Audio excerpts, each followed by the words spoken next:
ମୁଁ ସତରେ ଭାବି ନଥିଲି ଆଜି ମୋ ସହିତ ଏମିତି କିଛି ହେଇଯିବ। Good morning. ଜୀବନରେ ନା ତୁମେ ଯେତେ ବି ଇମ୍ପ୍ରୁଭ୍ କର, ଯଦି ତୁମ ନିୟତ ଖରାପ ଥିବ ନା, ସେଇ ଇମ୍ପ୍ରୁଭ୍ଟା କିଛି ଦିନ ପାଇଁ।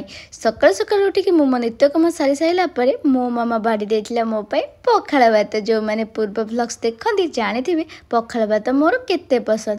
ଦେଖୁଛନ୍ତି ତ ମାମା ଏଠି ମୋତେ ମାରୁଛି, କାରଣ ବହୁତ ଦିନ ହେବ ମୋ କେଶର ଯତ୍ନ ନେଉନାହିଁ। ସେଥିପାଇଁ ମୁଁ ଦୌଡ଼ି ଦୌଡ଼ି ପଳେଇ ଆସିଲି ଟିକେ ପାର୍ଲର। ସେଠି ନା ଦିଦି ଭାଇ ମିଶିକିରି ମୋ କେଶକୁ ସଜାଡ଼ିବାରେ ଲାଗି ପଡ଼ିଛନ୍ତି। ହଁ, ଯେଉଁମାନେ ନା ମୋ ୟୁଟ୍ୟୁବ୍ ଚ୍ୟାନେଲ୍ କେନ୍ଦ୍ରାପଡ଼ା ଝିଅକୁ ଏପର୍ଯ୍ୟନ୍ତ ବି ସବସ୍କ୍ରାଇବ୍ କରିନାହାନ୍ତି, ତାହେଲେ ଜଲ୍ଦି ଜଲ୍ଦି କରିଦିଅନ୍ତୁ। ଆଉ ଇନଷ୍ଟାଗ୍ରାମରେ ବି ଯାଇକିରି ମୋତେ ଫଲୋ କରିଦିଅନ୍ତୁ। ଆପଣଙ୍କର ଗୋଟା ଫଲୋ ଆଉ ଭଲ ପାଇବା ନା ମୋତେ ଆଗକୁ ବଢ଼ିବାରେ ସାହାଯ୍ୟ କରୁଛି।